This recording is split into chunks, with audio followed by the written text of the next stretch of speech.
Hello, I'm Stuart Lee, Chief Face Finder at Famous Faces Management. Today we bring you the first in a series of podcasts that we're calling Famous Faces Presents. It's an ongoing series where I get to sit down with some of the most interesting and diverse people around and with whom we get to work on a regular basis. Today in the first of the series, our guest is Nick Mallet. He played for the Springboks, he coached the Springboks, he went on to coach Stade Francais and the Italian national rugby team. Today he finds himself in the fascinating position of representing rugby coaches on the International Rugby Referees Selection Panel. How's that for a job that so many of us would love? Nick's recently returned from the Rugby World Cup in Japan.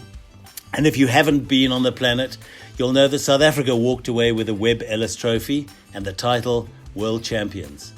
I started off by asking Nick whether he actually thought South Africa would win before the tournament started.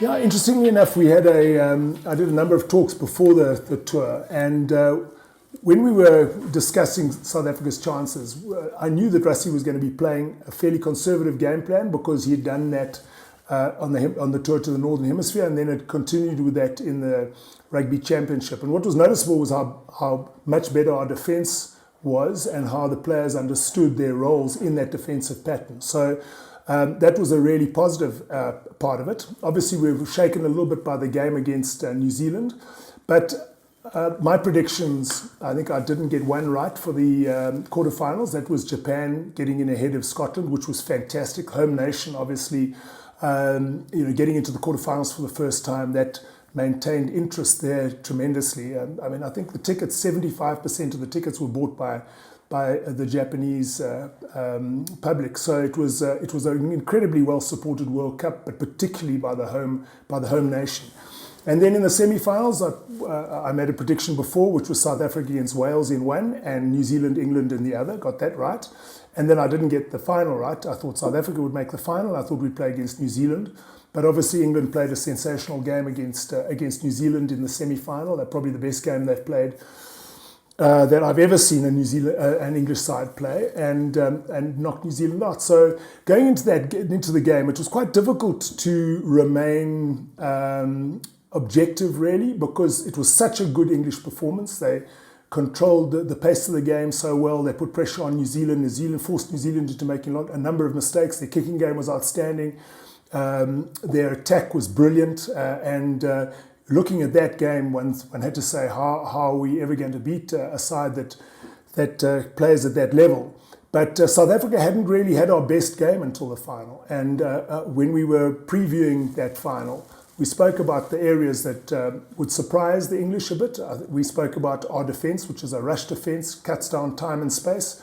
We spoke about our physicality, which no other team brings to the same extent that South Africa does. When we are up for a game, South Africans are up for a game, they have an ability to smash people in a way that no other country can. And we'll do it for 80 minutes because we had such a good front five who came on off the bench as well, so that was always something that England were going to be faced with that hadn't happened before. And then also we make very few mistakes because we play a reasonably conservative game with a lot of territorial kicking. We don't turn over a lot of ball and give them opportunities of our mistakes. And it was the only concern was our try scoring, whether we were able to score tries. And I know that if you play the way that Rassie Erasmus coached the Springboks to play, you don't create tries of first phase of your own ball, but you create tries by smashing people in the tackle, forcing them to play from deep, and when the ball gets turned over, you score off that. And it was unbelievable how it worked out. So going into the final, I said we had a puncher's chance, that if we hit them hard, shake them, we'd have an opportunity. I never anticipated 32-12, and I thought we played the absolutely perfect game. Were England disadvantaged by having had such a tough game against the Kiwis? Well, I think that we also had a hard game in a different way against Wales. Ours was very physical, and you must understand that Wales refused to play a running game against us. They kicked the ball just as much as we did. In fact, they kicked the ball 41 times, and we kicked it 40.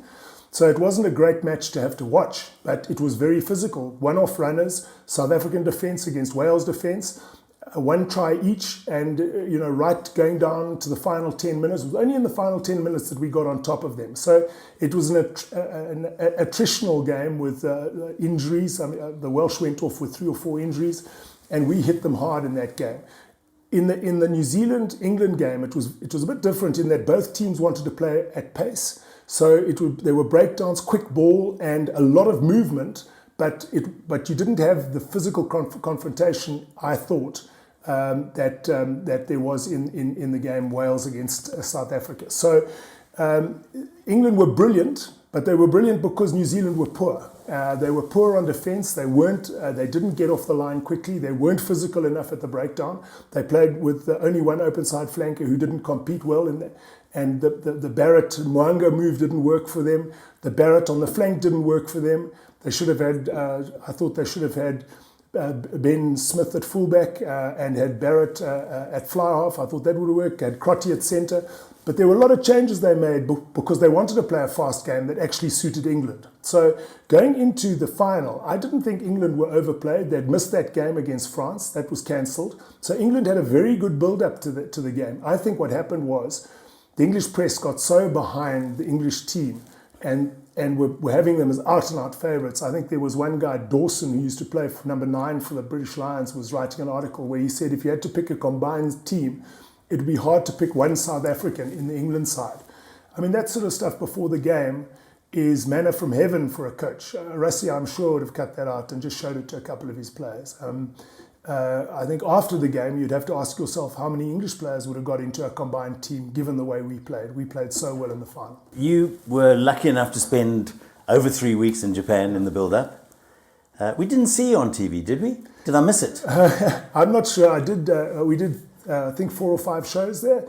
I was with Matthew Pearce was the anchor, and it was Hanyani Shimangi, myself, and Joel Stransky, and we did a review of the quarterfinals. So we had a good chat, and there was a Welsh guy in there who was discussing Wales's chances against us in the semi-final.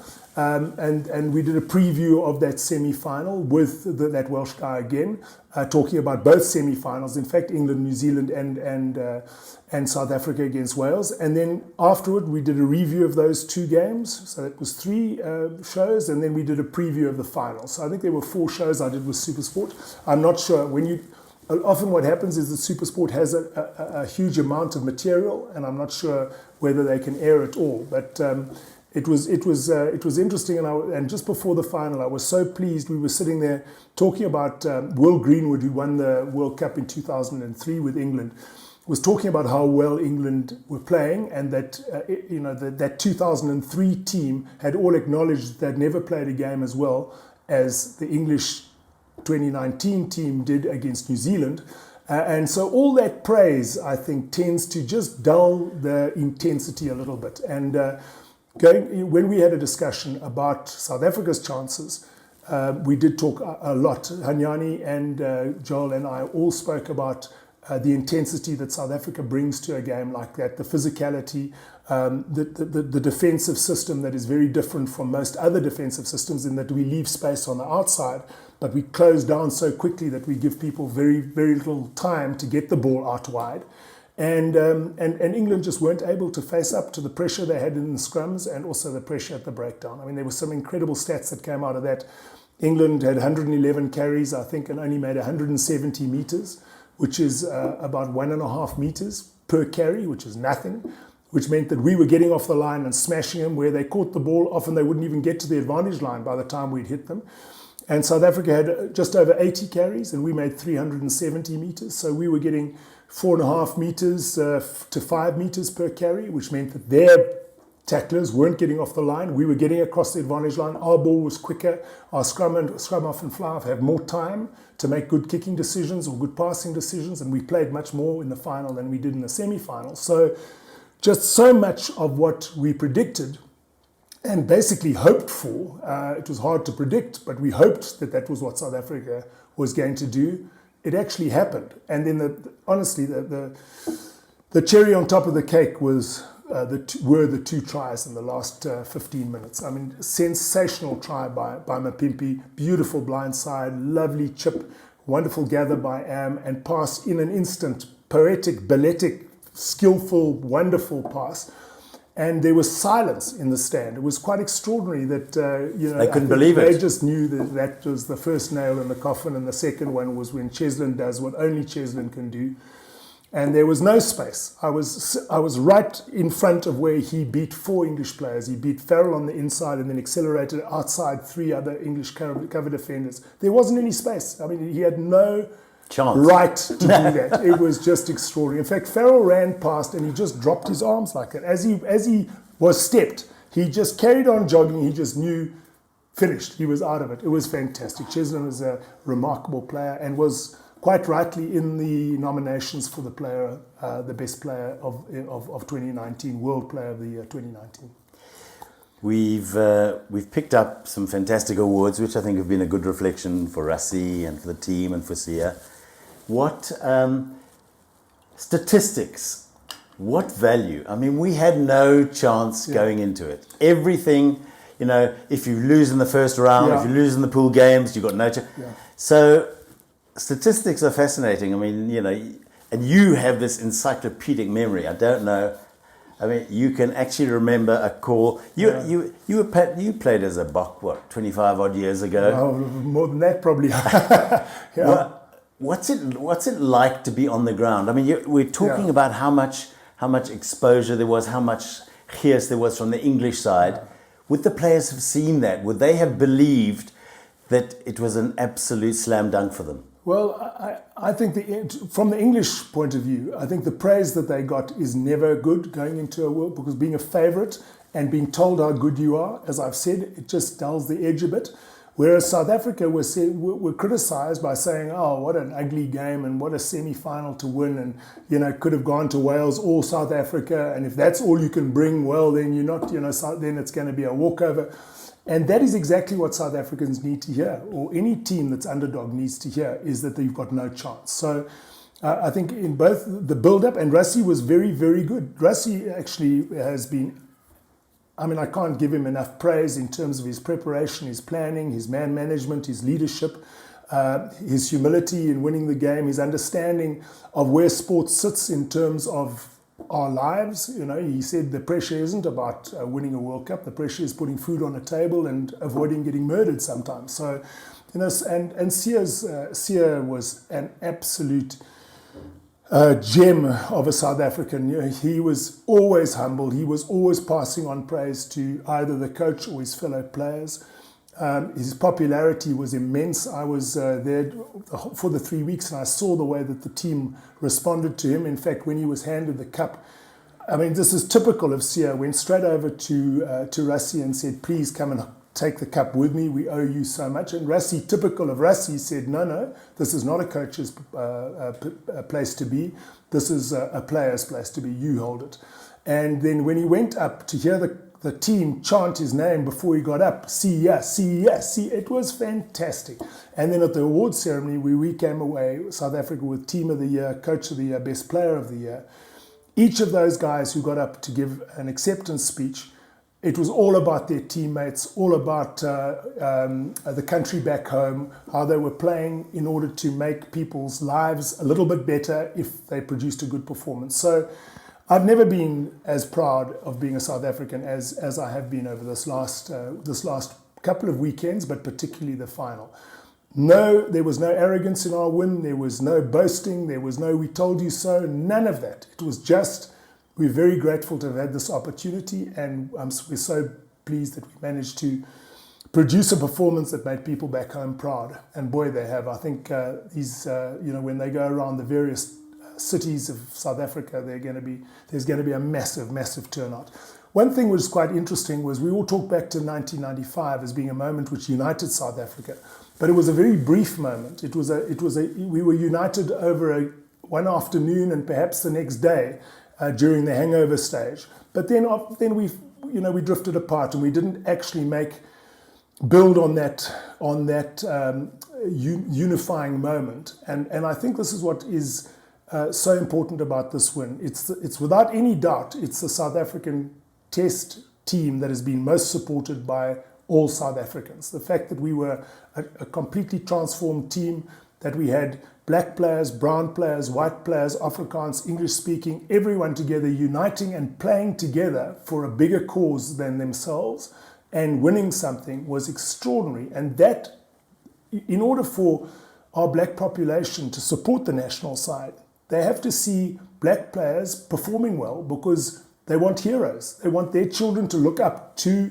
black heroes. And they can't have black heroes if black heroes aren't picked and aren't allowed to play. So to see Mapimpi, to see Am, to see Beast, his performance, Bongi Banambi, I mean, you know, it's difficult just to pick their names out because there wasn't a single guy who played badly. But every single one of those guys would have made, I think, a couple of thousand guys think, maybe I'd like my son to play this sport as well. It's a great sport. And when you look where rugby is, top of the world, where our cricket and soccer are at the moment, they're not doing that well. We desperately needed a good news story, and the South African rugby team produced it. I don't think there's anybody who half loves rugby who would say that there was a player in that team of colour who didn't deserve to be there on merit. Yeah. And I think until transformation is not seen as a word anymore and it's just a fact, that it's merited and your position is there because you were the best on the day, that's got to...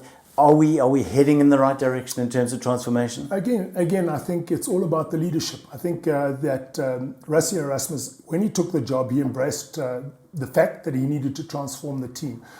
And he didn't look upon it as a negative at all. He looked upon it as an opportunity. And he's always looked at things in a positive way, Rassie. So he said he thought that we had the players who, if picked in the right position, and in particular, if coached properly, because you can have the best players in the world poorly coached, you're never going to win anything. But he knew that he had an ability, him and his coaching staff had an ability to coach a South African rugby team that was a transformed rugby team well enough for us to get into the top 2 or 3 in the world. And once you're in the top 2 or 3, 1, 2 or 3, you're in with a chance of winning a World Cup. So if you look at what Rassie did, right from the very beginning, he gave opportunities. And that, my view of transformation, is give opportunities. If the guy isn't able to take the opportunity, you don't keep giving him an opportunity if he's failing and failing, because that's bad for him and it's also bad for the team.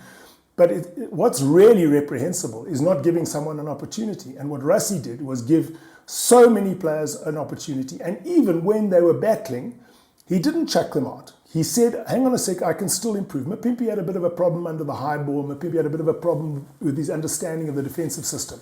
But Rassie understood that with time, and Zwandile Stickers was our skills coach, and he worked for hours apparently with Mapimpi getting him better under the high ball. In the final, who takes the ball up and wins a crucial up and under? Mapimpi does. Who takes the pass from Am and scores? Mapimpi does. You know, whose defense improved and improved and improved during that tournament?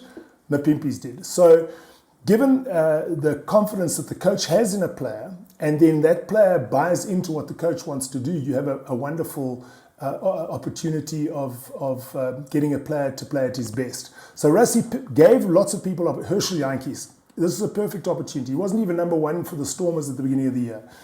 First game in the Rugby Championship, Herschel Jantjies runs out at scrum half against Australia. Man of the match, 2 tries, outstanding performance, to the extent that Faf now has to say, wow, I better bloody perform, because if I don't perform, there's a guy snapping at my heels here, and that was what was so fantastic. Bongi Mbonambi getting the opportunity, because Marx is a great player, but he was a bit overplayed by the Lions. He'd had a few injuries. He'd lost a little bit of confidence in his game, and it was 100% correct to give Bongi the opportunity because he was playing better, and let Marx come off the bench. And Trevor Nyakani, I could go through all of them. If they don't get the opportunity, how are they ever going to show that they can do it? Trevor Nyakani, Bongi Mbonambi, and Tendai were our front row against Australia and smashed Australia front row. So suddenly Kitsoff and Molherbe and Marx, who in waiting in New Zealand, are saying to themselves, jeepers, that was a good performance. I better really pitch up today. So you create within your squad good competition, and you give confidence to players by playing them, by giving them an opportunity to show what they can do in a well-coached system which plays to those players' strengths. And that's so important. Play a game that suits those players. Make sure that the game, if we're going to have a scrummaging game, we've got to have a scrummaging prop. So Trevor Nyakani, who was a great player in the loose, was brilliantly coached by the Bulls guy, Don Human, this year, played every single game for the Bulls, and became, I thought, the best tight end in South Africa by the end of the year, because he was well coached and had an opportunity. So that's all it is. Transformation is giving an opportunity. If the guy is good enough, then he keeps his place. Simple as that. If he's not good enough, then he moves on and we look for another player. It's not a difficult thing. It's just about it's about a mental attitude to it. And Rassie certainly he embraced that. And there's no question that this was the best supported team by all South Africans going to a World Cup. Aren't we going to miss Rassie in that coaching jersey? Well, he is still going to coach. What people don't understand is that he's going up into a director's job, which means that he's involved with women's rugby, sevens rugby, R rugby, the under-21s, referee selection. It's a really big job, director of rugby. And I think what he thinks, quite rightly, that if he wants to do the director's rugby job, he needs just a little bit of time away from the head coach's responsibilities, which is a lot of media, a lot of being with the players on a one-on-one basis, etc. But there's no doubt that Rassie will still have his hand firmly on the tiller, that he's going to be the guy who, with his head coach, will be working incredibly closely to make sure that we don't lose the momentum that we've managed to gain from this World Cup win. In fact, he mentioned that. Rassie, in his acceptance speech, a number of things he said that I admired so much, but one of them was, he said, I've always admired Eddie Jones and I've always admired Steve Hansen. And he said, we can't just think we're the best in the world because we've won this World Cup. We can only say we're the best in the world if, like Steve Hansen's All Blacks, they've won consistently over a 10-year period. That's what South Africa would like to do over the next 5 to 10 years. Not to lose momentum, to continue to perform well. And I'm going to try and ensure that we do that. So it's a challenge to himself. He's not moving away from the responsibility of the Springbok side. It's just that in order to do all the jobs properly, make sure that he liaises well with the franchise coaches. He's involved, obviously, as director of rugby with contracts to all the players. He has to fly a lot to see the overseas players to make sure who's available, who's not available for the Springboks. It's a massive, massive job. And I think he feels he can do the overall job better if he's just released a little bit from the head coach of the Springboks situation. I mean, that might be it will definitely be someone who Rassie trusts implicitly, because it's very difficult for someone who's just won the World Cup to move away from a team that loves him. And I promise you, this team absolutely respects and loves Rassie Erasmus. So he does not want to leave the team that he also loves and respects with someone who he doesn't trust. So the person he appoints will be someone he trusts. So it would have been someone who was on his coaching staff now? Well, it makes sense. It does make sense to do that, because... Who do you see? Well, I see Jacques Nienaber, funny enough, as the front runner. There are other people. I see John Plumtree's come into the mix.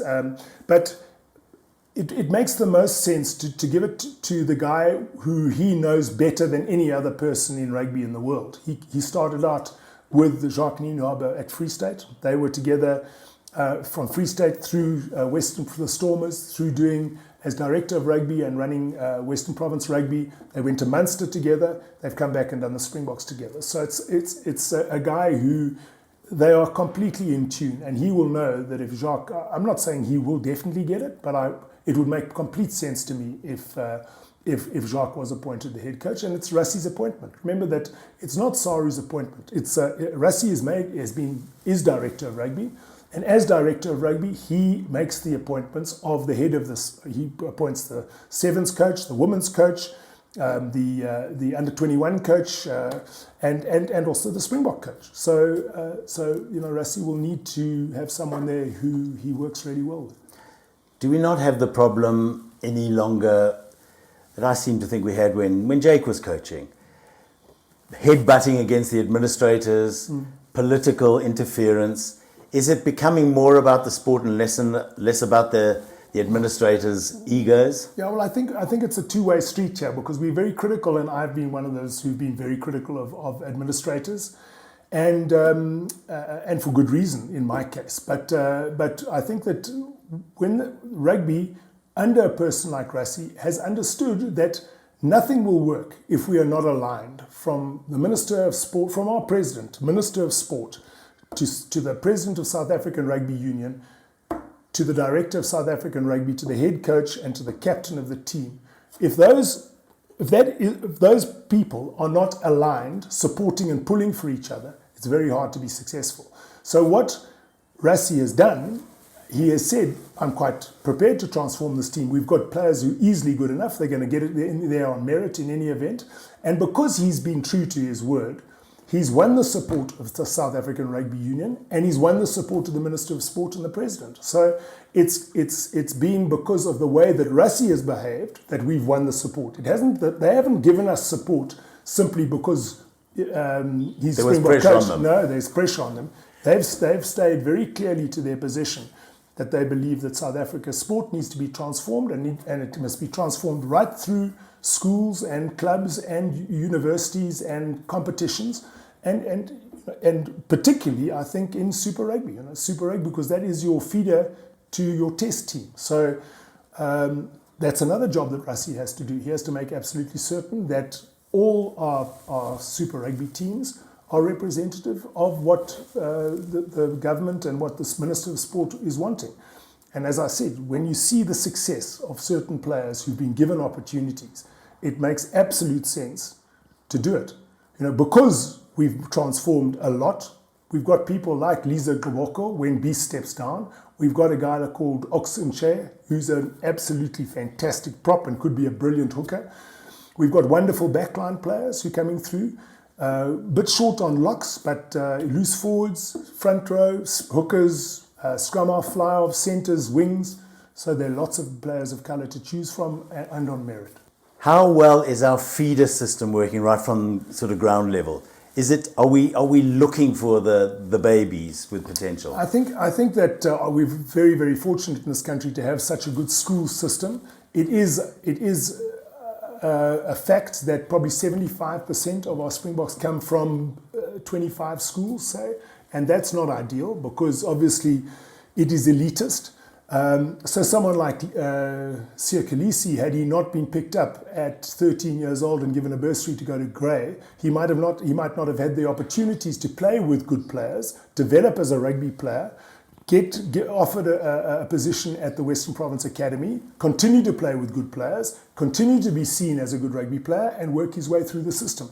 If you get a guy who's playing for a Sowetan rugby club that gets smashed by 50, 60, 70 points because of a lack of coaching or because of a lack of opportunity, then how are you going to pick one of those players out of that system and put him into a professional side? It is, the professional side of sport is elitist, but in South Africa we go elitist very young. So our schools are already giving bursaries to people of 13, 14, 15 years old and saying, come to our school because we are a rugby school. If you come out of our rugby school, you have a very good chance of becoming a professional player. Now, it's happening to players of all races. It's not just happening to white players, it's happening to white, black and coloured players. So I think what we have to do is just broaden that base. If they're 25, why not make it 50?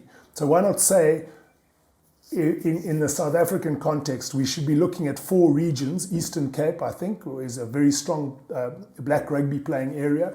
KwaZulu-Natal, Gauteng, and the Western Cape. And we should say these 10 are preferred rugby schools, or 15 or 20 in Gauteng, these 15 or 20 in the Western Cape, these 15 or 20 in the Eastern Cape.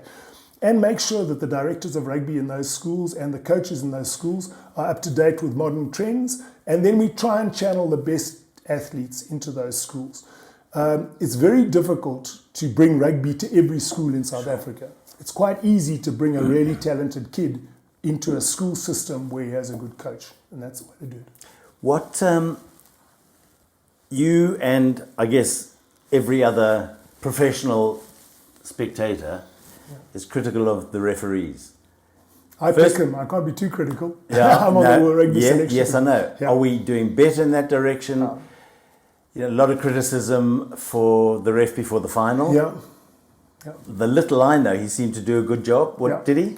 Well, he did, and I think would he have been spoken to? I know there's a great kind of review process. Yes, there is. After every single game, in fact, it's an intensive process done by 3 ex-referees.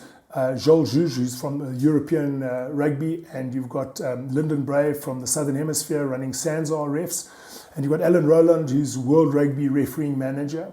And then I'm the coach's representative on this selection committee, and then you have a chairman who's a Welsh member of the board, World Rugby board. So he's a board member.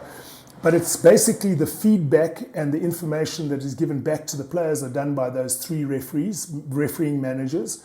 And after every game, they're assessed. Every single game, and it's a very objective assessment based on the laws of the game and what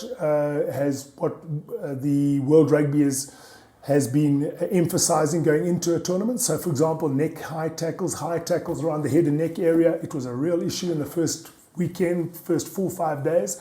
It became a zero issue by the time quarterfinals, semi-finals, and finals. We all thought that a red card might spoil a quarterfinal, semi-final, final, and it didn't. It didn't, because the players and the coaches understood.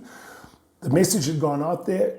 Anything above the shoulder will not be accepted. So, looking at Garces, his refereeing of the set piece, I thought in the South Africa All Black game wasn't at his usual standard.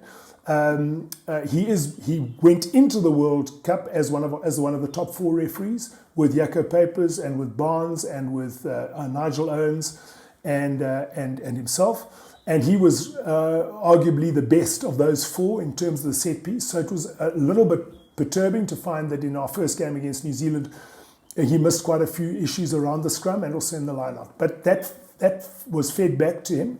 He got that information, and from, I think, the first 3 or 4 or 5 days in the tournament, there were a couple of issues and a couple of coaches complaining about decisions.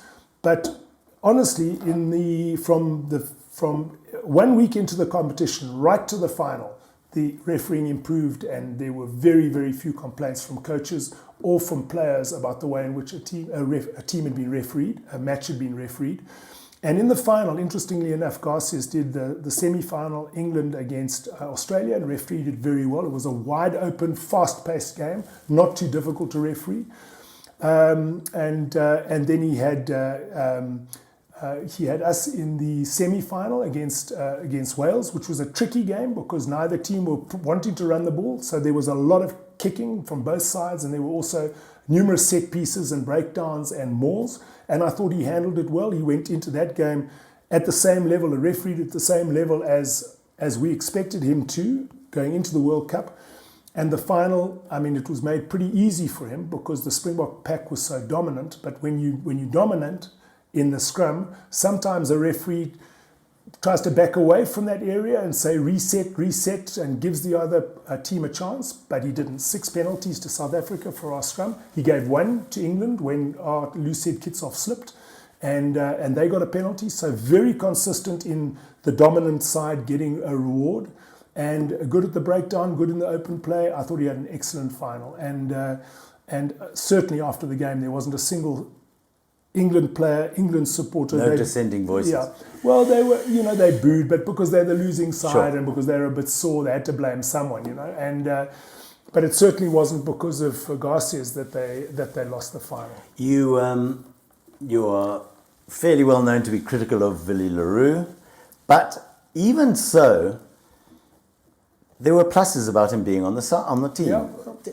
I mean, I like how you look at the good sides of people, even when you're critical. Well, what I said, going into the World Cup, I don't think he was playing with a tremendous lot of confidence. He wasn't, he'd been in and out of the Wasps team as their fullback, and another player was being picked at fullback ahead of him. So there were a couple of games when he was a bit iffy in the Rugby Championship. He wasn't great against New Zealand away, and a couple of games in this World Cup.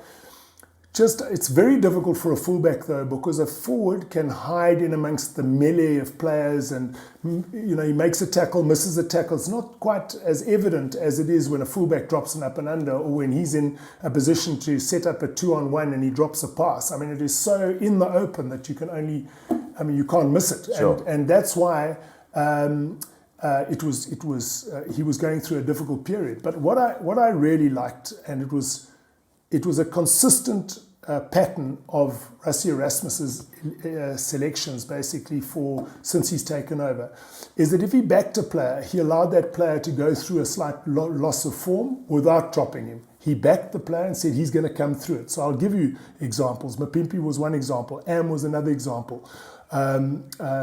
Dallender in particular was an example of a guy who lost confidence, and Rassie stuck with him, and he got better and better and better. This year, 2019, has been his best year, I think, ever. And he was absolutely brilliant at this World Cup. Faf has had his detractors, and Rassie stuck with Faf. And it was probably only Marks who was just really battling with form, and he had a guy, Bongi, smashing the door down. So when you took a look at a guy like Willie and you said, okay, now is it worthwhile? He's played in 2015, tremendous experience, really good organizer at the back, and his communication with the outside centre and both wings is crucial to our defensive pattern and the covering of our kick space, or the opposition's kick space. So to throw him out and put in a guy who hasn't had that experience was a very risky thing to do. And even though the quarter-final wasn't great, the semi-final wasn't great, I must say that I thought Willie had a fantastic final. He really played well. His positional play was outstanding. His kicking was good. He took the high balls well. His defence was excellent. He made one outstanding tackle on an outside back, which if he had missed it would have opened up a try-scoring opportunity for them, and he managed to close him down, get him around the legs and stop it immediately. So Willie, I mean, he repaid Rassie for the faith that he gave in him. When you say I'm very critical of a player, what I try not to be is critical of the individual. I try to be critical of what that position requires. So if I say a fly-half shouldn't kick the ball directly into touch, or he shouldn't miss a tackle, front on tackle, or when he kicks off, he's got to kick at 10 meters, and he doesn't do that, I will say those are the skills, that's the skill set that's required of a fly-off, and if he can't do it, then we must find another one. It's not that I don't like X or Y, it's got nothing to do with liking or disliking, it's got to do with what is required in each position.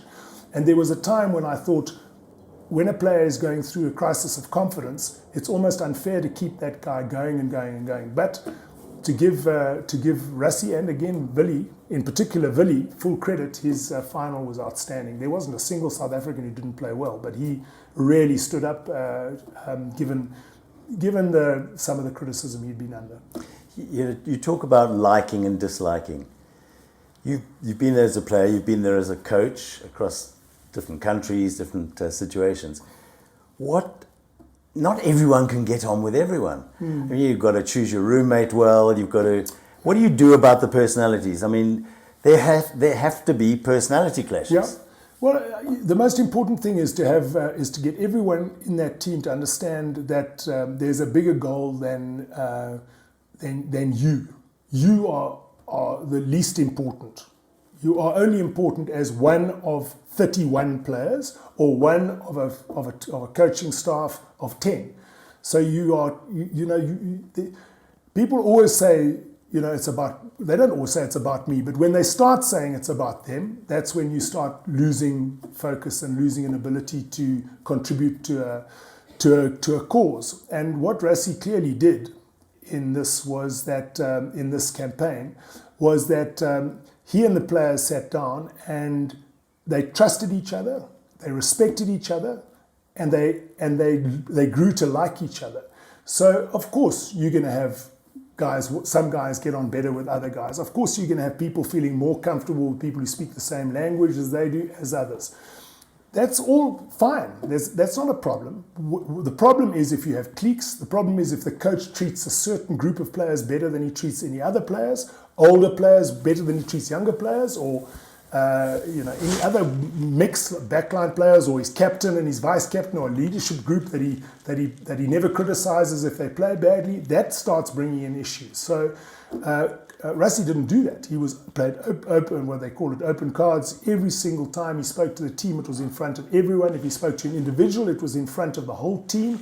If he spoke to his captain, it was in front of the whole team. So everyone heard what Rassie said about every other player. So smart. There was no place to hide. You couldn't say, he didn't tell me this or he didn't tell me that. He told you in front of everyone. So there were so many things he did right, but I thought what the Stronger Together unifying call that we had was sensational, and the players bought into it. They realized that they could, if they managed to play incredibly well as a united team, then they would do so much more collectively than anyone could do individually, and that's what happened. So we ended up. I'll tell you another thing about rugby, that you see a side's spirit by the way they defend. You don't see a side spirit by the way they attack. Attack is easy. Well, not easy. It's complicated, complex, but it's a pleasure to attack. You've got the ball, you run onto it, you're passing credit, you're getting high fives. Defense is something that people don't see. Defense is something about hard work off the ball, getting off the ground, getting back into position. And maybe the opponents don't go around the blind side because you got up and got into position. So you haven't even made a tackle, but because you worked incredibly hard, you stopped them from having an opportunity to have an overlap on the blind side. Those are unseen things. And that defines the team, the spirit of the team. And it's not surprising that our defense was by far the best in this tournament, because the team played for each other and they played for their coaching staff. That is the beauty of rugby. It's a sport which is an unselfish sport, courageous sport, and it's incredibly difficult when you're tired. It's easy just not to get into position quickly. It's easy just to be half a second slower. You think no one will know. But in the way that South Africa defends, the way we press, if one player doesn't press together, if one player is slow off the ground, then there's going to be a break in that chain. And if there's a break in the chain, the whole team suffers. So it's that commitment to each other, I think, that Rassie and his coaching staff brought to the players, and Sia and his leaders, fellow leaders in the team, your Andre Pollard, your Vermeulen, your Willie at the fullback, Damien Dalland in the centre, your Bongi when he was at hooker, they bought as well into their specific areas of the game. And even though we might not have played the most beautiful rugby at times, we got the prize in the end in the most beautiful game. I mean, we couldn't possibly have played a better game than we did in that final. It was absolutely sensational. My final question. How was pass selfless? Was it just what happened? I mean, it all happened so fast. He couldn't have had time to think, I'm not going to try and do this for myself. I'm going to pass it to my mate. Yeah. It was just so... You mentioned balletic earlier. Yeah. I mean, it was phenomenal. Well, I went to him at the Is it selfless? Absolutely. You asked him? Absolutely. I'll take you back, probably to the 1980s. There was a player, Karel du Plessis, who played on the wing for South Africa, and he preferred to draw a player and put someone else into a try-scoring opportunity than to beat a player himself, because for the beauty of rugby, it is to create space for someone else. That's how he saw it. And for a number of years, South Africa has gone on about overpowering teams. So you overpower them physically, and that sometimes means tackling them back, sometimes running over them. But in certain positions, backline positions, you have to defensively be aggressive and knock people back. But on attack, you must have the ability to see whether passing the ball is going to give you a better opportunity, your team a better opportunity of scoring a try, rather than holding it yourself and having a crack and trying to beat the last defender.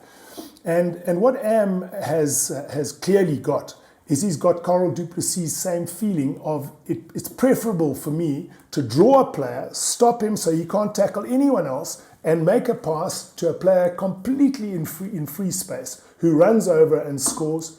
I get, in my mind, Am gets as much credit as Mapimpi does for scoring that try. Because had he taken on the last player, there's a 50-50 chance the last player could tackle him. And then he's trying to pass out of contact. Maybe the pass doesn't go to hand, is a knock-on, scrum down, and an opportunity's missed.